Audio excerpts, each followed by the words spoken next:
حضور احمد دو عالم صلی اللہ علیہ وسلم نے ارشاد فرمایا کہ کوئی ایک ایسا آدمی جو غیر صحابی ہو، صحابی نہ ہو، وہ احد پہاڑ کے برابر سونا خیرات کر دے، اور ایک وہ جو میرا صحابی ہو وہ ایک مٹھی بھر کے کوئی چیز خیرات کر دے، تو اللہ رب العزت میرے صحابی کو اتنا ثواب عطا فرمائے گا، اتنا اجر عطا فرمائے گا، ایک مٹھی خیرات کرنے کا ثواب اتنا عطا فرمائے گا کہ اس کے مقابلے میں غیر صحابی اگر احد پہاڑ کے برابر بھی سونا خیرات کر دے تو صحابی کو اللہ جو اجر عطا فرمائے گا، جو ثواب عطا فرمائے گا، وہ غیر صحابی کو احد پہاڑ کے برابر سونا خیرات کرنے کا بھی ثواب نہیں عطا فرمائے گا۔ اتنا اجر رکھا ہے اللہ رب العزت نے۔ اور صحابہ کو یہ مقام ملا کیوں؟ کس وجہ سے ملا؟ کہ ان کو شرف صحابیت حاصل ہو گئی۔ اب شرف صحابیت کیسے حاصل ہو گئی اور صحابیت کا شرف حاصل کیسے ہوتا ہے؟ کہ صحابی کی تعریف ہے کیا؟ کہ جس نے ایمان کی حالت میں رسول اللہ صلی اللہ علیہ وسلم کے چہرے انور کا دیدار کیا ہو، جس نے ایمان کی حالت میں رسول اللہ صلی اللہ علیہ وسلم کے چہرے انور کا دیدار کیا ہو، تو پھر جب صحابہ کو یہ مقام اور مرتبہ ملا کہ ان کے مقابلے میں کوئی احد پہاڑ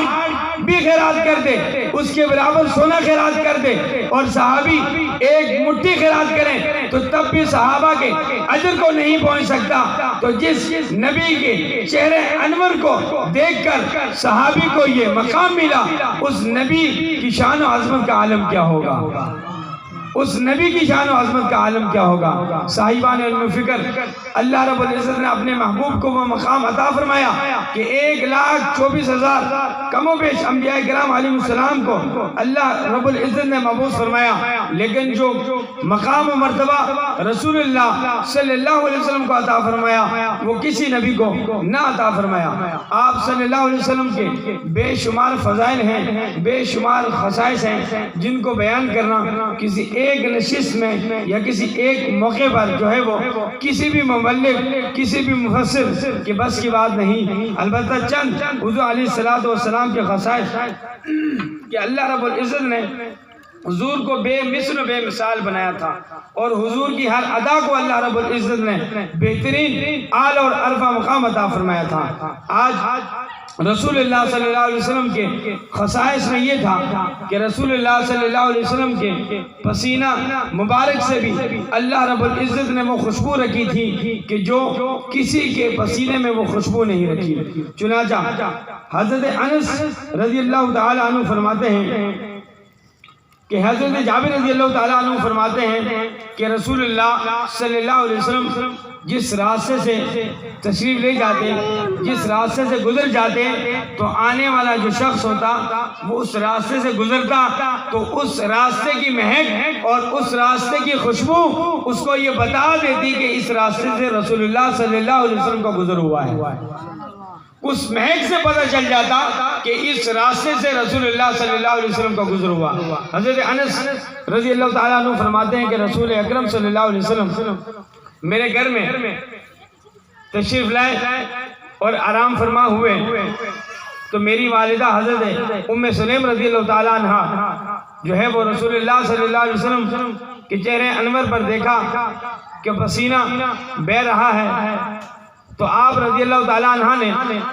ایک شیشی لی، ایک بوتل لی، اور اس میں اس پسینے کو ڈالنے لگی۔ اتنے میں حضور علیہ السلام بیدار ہوئے اور پوچھنے لگے، اے ام سلیم تم یہ کیا کر رہی ہو؟ کس وجہ سے یہ عمل کر رہی ہو؟ اس پسینے کو اس شیشی میں کیوں بند کر رہی ہو؟ تو دیکھیں جواب دیکھیں، حضرت ام سلیم رضی اللہ تعالیٰ عنہ فرماتی ہیں، یا رسول اللہ صلی اللہ علیہ وسلم آپ کا پسینہ مبارک میں اس لیے جمع کر رہی ہوں کہ ہمارے گھر میں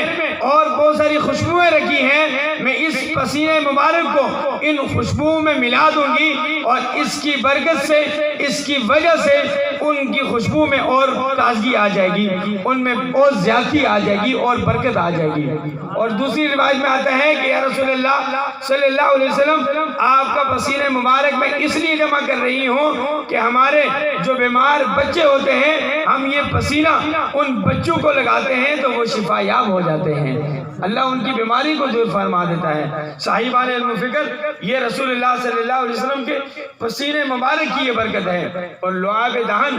آپ نے بہت سنا ہوگا کہ آپ کے خصائص میں ہے کہ اللہ رب العزت نے آپ کے لعاب دہن میں وہ برکت رکھی تھی، وہ اثر رکھا تھا کہ جو کائنات میں کسی کے لعاب دہن، کسی کے تھوک میں جو ہے وہ اثر نہیں رکھا۔